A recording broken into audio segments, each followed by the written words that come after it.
Hello boys and girls, welcome again in your English Kaksha. In this video we are going to start the second chapter of your book Hornbill, that is We Are Not Afraid to Die If We Can All Be Together.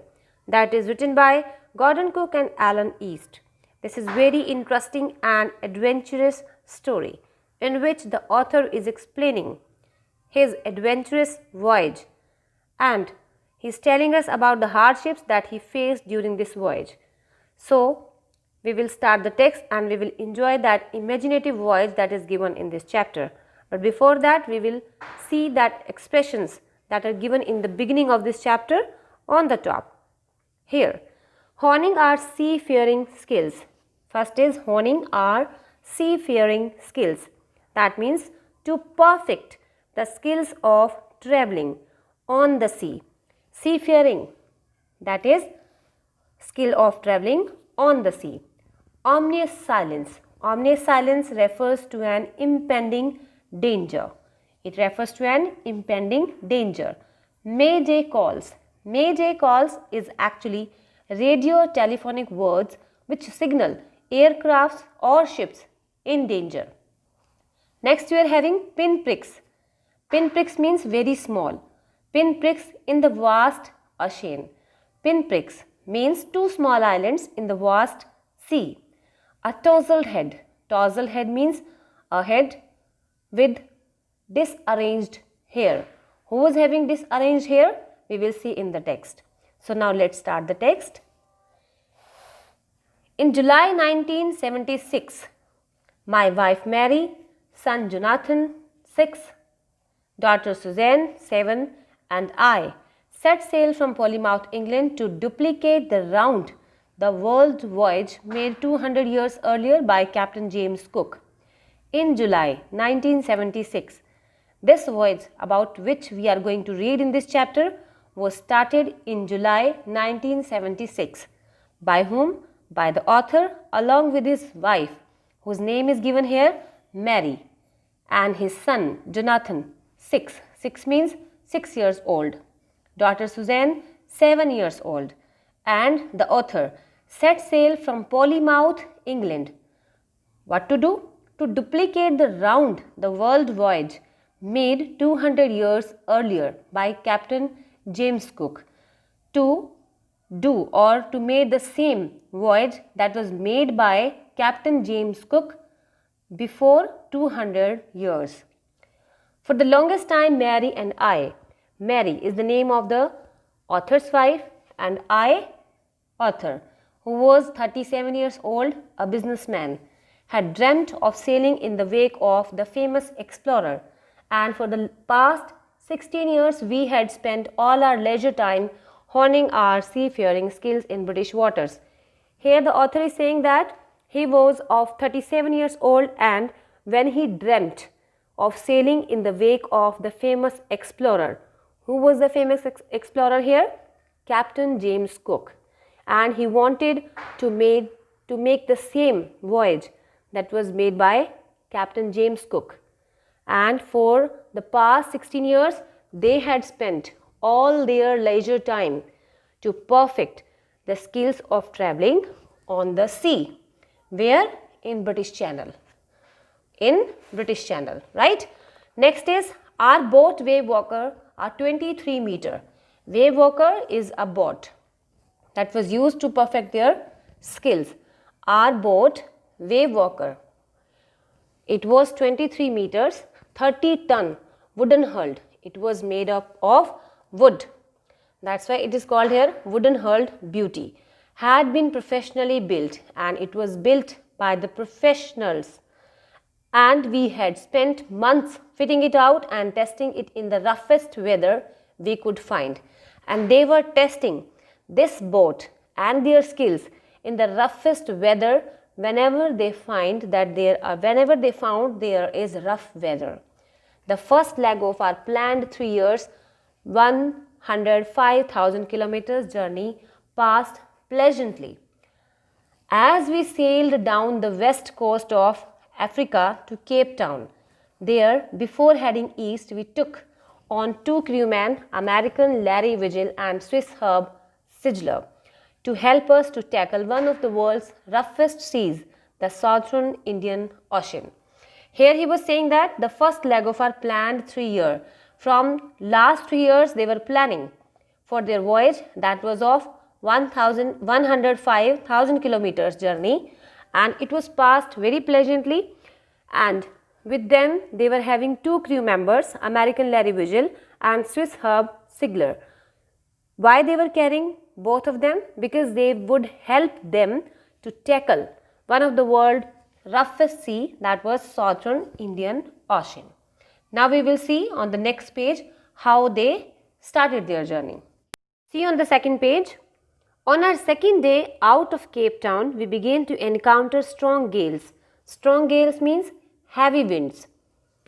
For the next few weeks, they blew continuously. Gales did not worry me, but the size of the waves was alarming, up to 15 meters, as high as our main mast. Here, the author is saying on the second day of their journey, when they started from Cape Town, they began to face strong heavy winds. And for the next few weeks, they blew. They means the winds blew continuously. But the winds did not worry him. The size of the waves was so alarming, and the height of the waves was 15 meters, as high as their main mast of the ship. This is the front part of the ship. Let me tell you.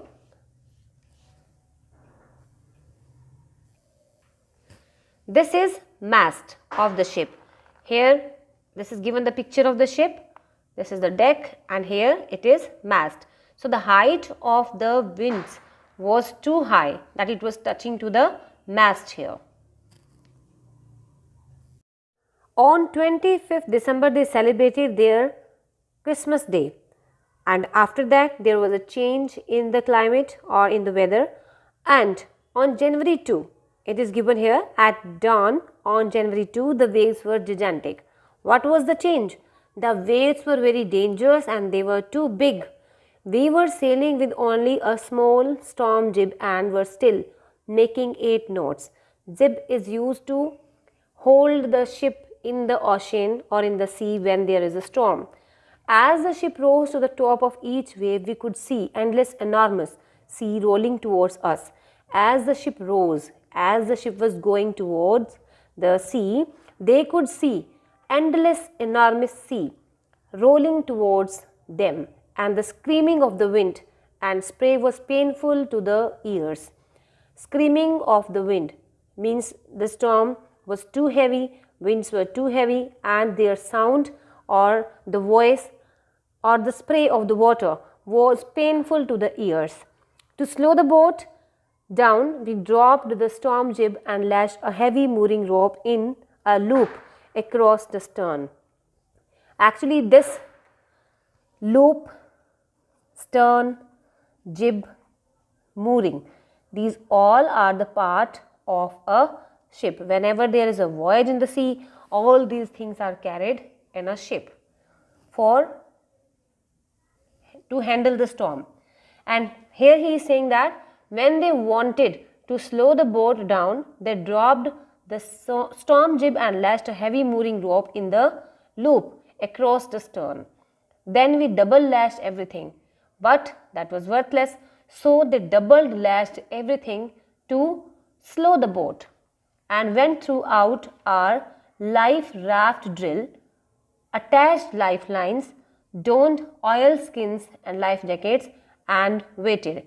Because that storm was too heavy, so they put up their life jackets and then they started waiting what to do next. The first indication of impending disaster came at about 6 p.m. on January 2. That was the first indication of the disaster, and that came at 6 p.m. with an ominous silence. Ominous silence means an impending danger, and the indication came at 6 p.m. The wind dropped and the sky immediately grew dark. Then came a growing roar and an enormous cloud towered aft of the ship. And then a growing roar of the cloud covered their ship. With horror, I realized that it was not a cloud but a wave like no other I had ever seen. And then he realized that it was not a cloud, it was a wave. And it was too big that covered the ship. And that kind of wave they had never seen. It appeared perfectly vertical and almost twice the height of the other waves, with a frightful breaking crest. And the sound of that wave was too dangerous, and it was breaking the crest, and it was very frightful. The roar increased to a thunder as the stern moved up the face of the wave, and for a moment I thought we might ride over it. And he was thinking, with that wave they would ride over. But then a tremendous explosion shook the deck, and then a tremendous explosion was done by that wave, and it shook the whole deck. A torrent of green and white water broke over the ship, and with that explosion, on the ship there was only water. My head smashed into the wheel, and I was aware of flying overboard and sinking below the waves. Then what happened with that explosion? The authors had smashed below the waves into the wheel, and he was aware of flying overboard, and he realized that he was flying overboard and he was sinking below the waves. Then he accepted the approaching death, and as I was losing consciousness, I felt quite peaceful. After smashing into the wheel, he felt that he was losing his consciousness, and then he realized that his death is approaching near. It was very dangerous and threatening for the author. Unexpectedly, my head popped out of the water. Popped out means suddenly came up. A few meters away, Wave Walker was near capsizing, her mast almost horizontal. Then a wave hurled her upright.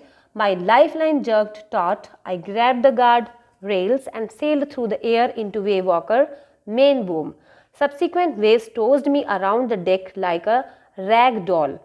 My left ribs cracked, my mouth filled with blood and broken teeth. Somehow I found the wheel, lined up the stern for the next wave, and hung on. Unexpectedly, that explosion popped his head out of the water. And a few meters away, he noticed that a wave walker was capsizing, and the mast of that wave walker was horizontal. Then a wave hurled her upright. Wave hurled it means it took up that wave walker upright, and his lifeline jerked taut. Taut means it was torn out.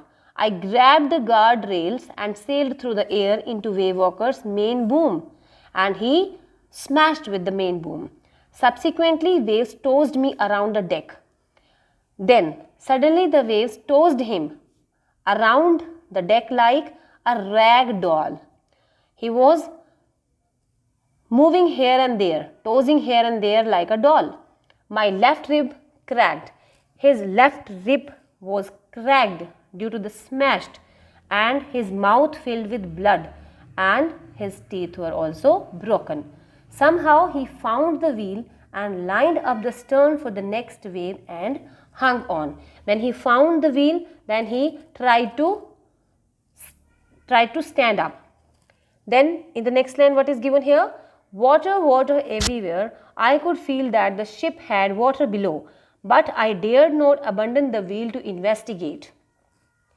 And then he realized that on the boat or on the ship, water was everywhere. There was only water, and he dared not to abandon the wheel to investigate. Abandon to wheel the investigate means he didn't roll the wheel to investigate where they were going. Suddenly the front hatch was thrown open and Mary appeared. Front hatch means you can say the front door of the deck was open, and from that door Mary came out. "We are sinking," she screamed. She cried loudly and she said, "We are sinking. They are sinking." They were sinking. The decks were smashed and we are full of water. She said the decks are totally damaged and they are full of water. as it was given in the last line, there was water on the ship. Take the wheel, I shouted as I scrambled for the hatch, and I asked her to take the wheel. Larry and Herb were pumping like madmen because in the ship there was water. That's why Larry and Herb, the two crew members, were pumping out the water from the ship like the madmen, because they were knowing the fact that if there will be or there would be water on the ship, then the chances of their life would be finished. That's why they were pumping out the water from the ship. Broken timbers hung at crazy angles and the whole starboard side bulged inwards. Clothes, crockery, charts, tins and toys sloshed about in deep water. Whatsoever things they were carrying with them during their voyage, all the things were rolling here and there in the water. And the things are given here like clothes, crockery, charts, tins, toys, everything. I half swam, half crawled into the children's cabin. Are you all right? I asked. And then I gathered my strength and then half swam and half crawled. I went into children's cabin and I asked them, were they all right? If they were all right. Yes, they answered from an upper bunk. Yes, they said yes, they are all right, but my head hurts a bit, said Sue. Then Sue said, my head means Sue's head hurts. Maybe it was struck anywhere, or that's why she was having pain in her head, pointing to a big bump above her eyes, and she was pointing a big bump on her eyes. I had no time to worry about bumped heads, but the author is saying that it was not the proper time or the appropriate time to worry about the bumped heads, but to find out the way out of that storm. After finding a hammer, screws and canvas, I struggled back on deck. And then he tried to find hammer, screws and canvas. After finding them, he struggled back on the deck. With the starboard side bashed open, we were taking water with each wave that broke over us. If I could not make some repairs, we would surely sink. And why he was carrying hammer, screws and canvas? Just to close that holes from which the water was coming in the ship. And he was sure that if the repairs wouldn't be done, then they would surely sink. See the next line. Somehow I managed to stretch canvas and secure waterproof hatch cover across the gaping holes. Somehow he managed to stretch canvas and secure waterproof hatch cover across the gaping holes from which the water was coming. Some water continued to stream below, but most of it was now being deflected over the side. More problem arose when our hand pumps started to block up with the debris floating around the cabins and the electric pump short circuited. Here debris means the garbage that was flowing or floating in the water. Due to that debris, their water pumps stopped working, and after that there was a short circuit. The water level rose threateningly. Back on the deck I found that our two spare hand pumps had been wrenched overboard, along with the forestay sail, the jib and the dinghies and the main anchor. Everything on the deck, that was jib, dinghies and main anchor, was floating in the water. Then I remembered we had another electric pump under the chart room floor, and I connected it to an out pipe and was thankful to find that it worked. And then suddenly he remembered that they had another electric pump under the chart room floor, and he took it out and connected that pump to an out pipe from which the water can be thrown out, and was thankful to find out that it worked. And when he connected that pump, and he was very, very thankful that it was working. Why he was thankful? Because earlier their the pumps were not working and there were a short circuit. That's why he thanked that this hand pump was working. The night dragged on with an endless, bitterly cold routine of pumping, and the whole night passed with that endless, bitterly cold. Bitterly cold, why bitterly cold? Because they were in the water only and they were trying to throw out the water from the ship, steering and working the radio, and they were trying to steer the ship and to find out the signal from the radio. We were getting no replies to our Mayday calls. Here Mayday calls means they were getting no radio telephonic words for the signal, which was not surprising in this remote corner of the world. That was very far from the world, that's why it was not possible to get that radio telephonic signals. Sue's head had swollen alarmingly. She had two enormous eyes, black eyes, and now she showed us a deep cut on her arm. And when I asked why she hadn't made more of her injuries before this, she replied, I didn't want to worry you when you were trying to save us. And Sue's head had swollen alarmingly. It swollen in a big way, and it was too big when it swollen. She had two enormous black eyes, and her eyes were also swollen and they were very black. And now she showed us a deep cut on her arm, even though she was having a cut on her arm. When the author asked her why she had not made more of her injuries to them, she replied that when the author was trying to save them or save all of them from that danger, how could she tell him about her injuries? Right? Now we will see what happened on January 3. By morning of January 3, the pumps had the water level sufficiently under control for us to take 2 hours rest in rotation. Rotation means turn-wise. By morning on January 3, when on January 2 they were trying to make the water out of the ship, and ultimately the whole night was passed in that bitterly cold water, and by morning on January 3 the pumps had the water level sufficiently under control.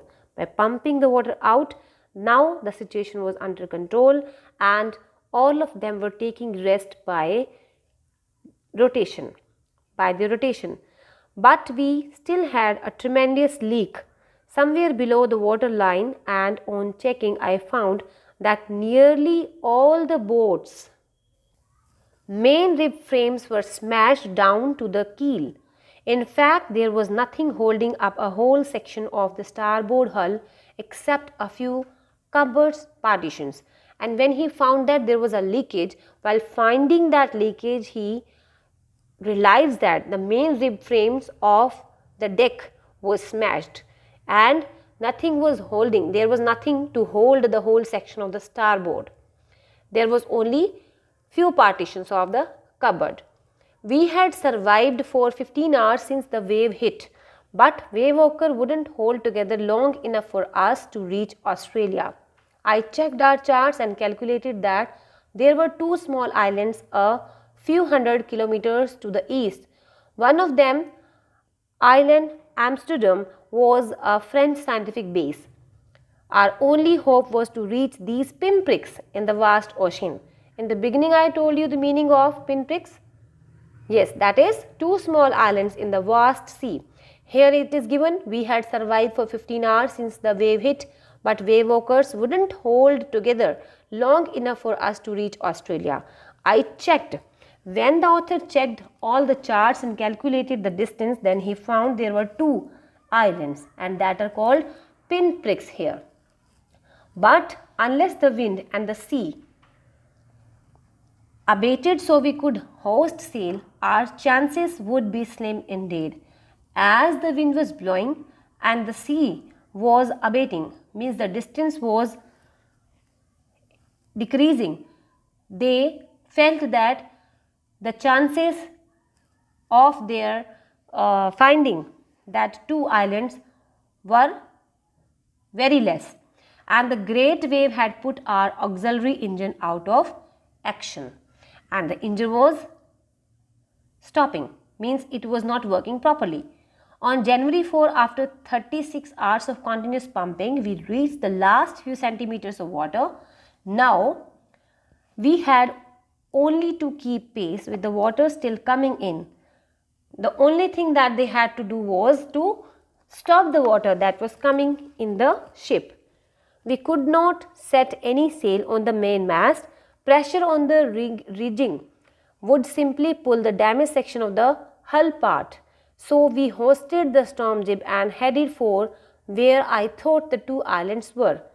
Mary found some corned beef and cracker biscuits, and we ate our first meal in almost 2 days. After 2 days, they had eaten something, and that was corned beef. Beef is a kind of chicken, and cracker biscuits. They were available with them, and then they eaten up after 2 days. But our respite was short-lived, but the relief was short-lived, as at 4 p.m. black clouds again approaching behind them, and within the hour the wind was back to 40 knots and the sea were getting higher. The weather continued to deteriorate throughout the night, and by dawn on January 5, our situation was again desperate. Here the question will come, what was the mental condition of the voyagers on 4 and 5 January? So this description we will write there.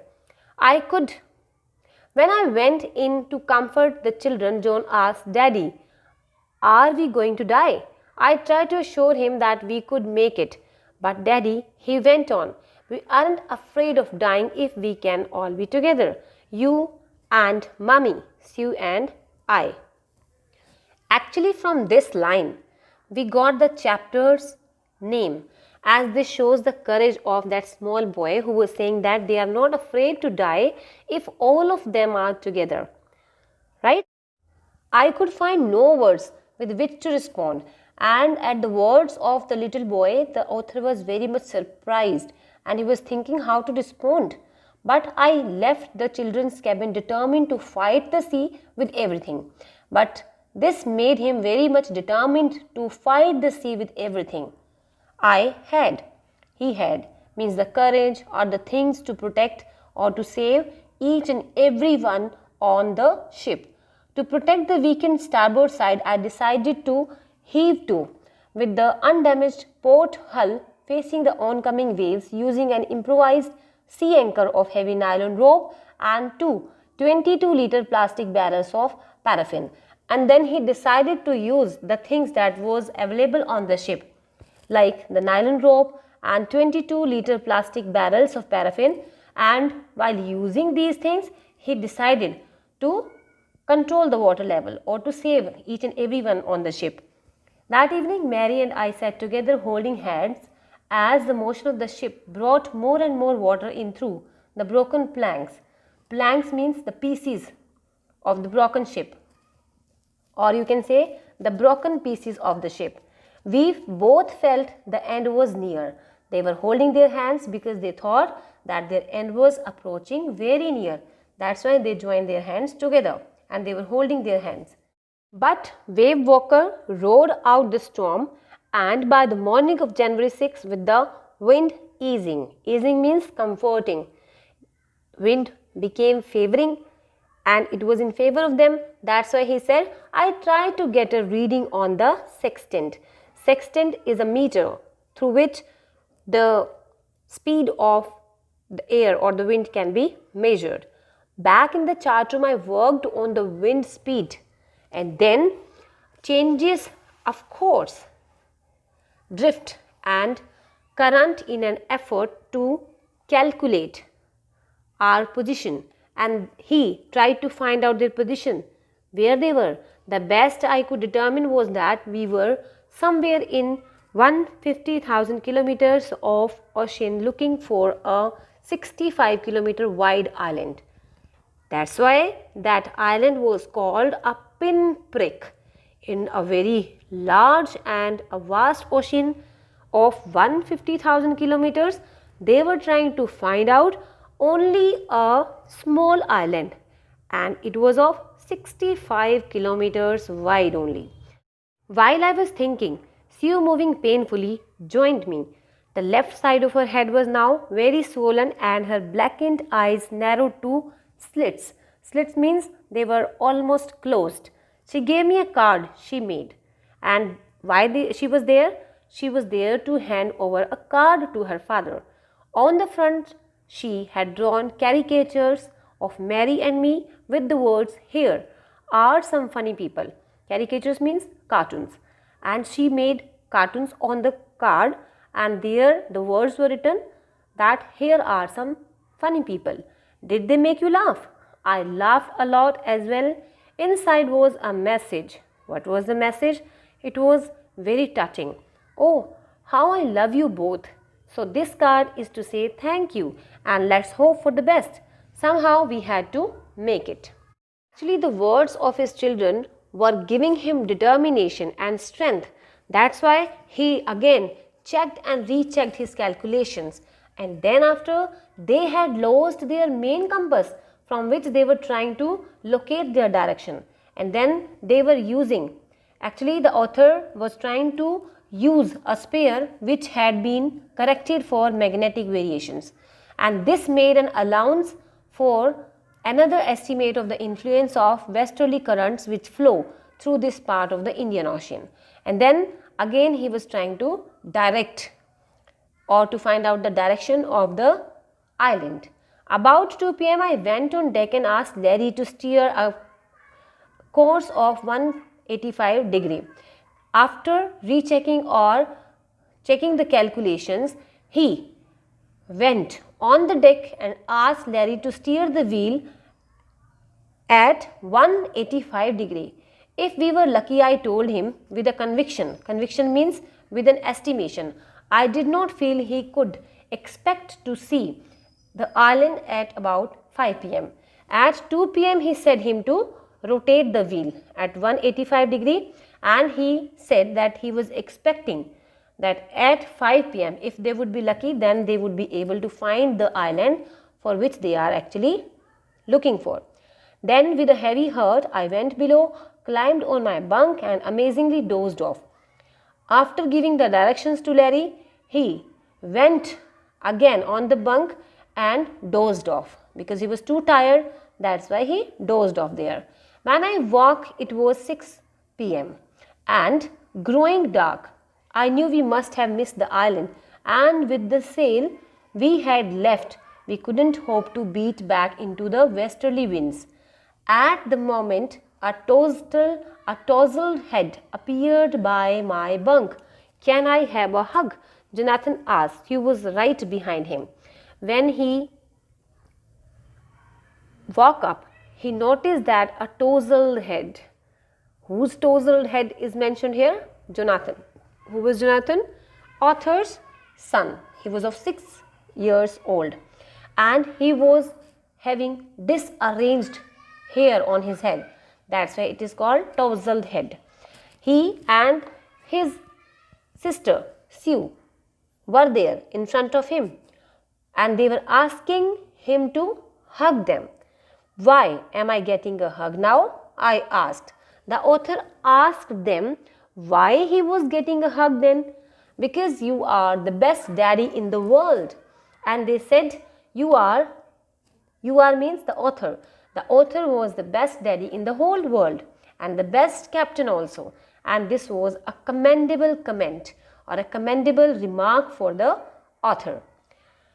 "Not today, John, I'm afraid." And at that point he said, "Not today, I'm not a good dad, I'm not a good captain also." Even. "Why, you must be," said Sue in a matter-of-fact voice. "You found the island." And then Sue said, "Yes, you are, because you found the island." "What?" I shouted. And he said, "What? What are you saying?" "It is out there in front of us," they coursed, "as big as a battleship." And they spoke together that it was there. And I rushed on the deck and gazed with relief at the stark outline of island Amsterdam. It was only a bleak piece of volcanic rock with little vegetation, the most beautiful island in the world. After listening that, the author rushed on the deck and he gazed at that island with relief. And it was beautiful because There was little vegetation, and the main thing was that they found it. We anchored offshore for the night, and the next morning all 28 inhabitants of the island cheered us. They helped us ashore. And then they anchored their ship there for the night, and next morning 28 inhabitants of that island welcomed them happily. And with land under my feet again, my thoughts were full of Larry and Herbie, cheerful and optimistic under the direst stress. And at that moment he was thinking about Larry and Herbie, who were cheerful and optimistic during that stress period, and Mary also, who was staying at the wheel for those important or crucial hours. Most of all, I thought of a 7-year-old girl who did not want us to worry about a head injury, which subsequently took 6 minor operations to remove a recurring blood clot between skin and skull.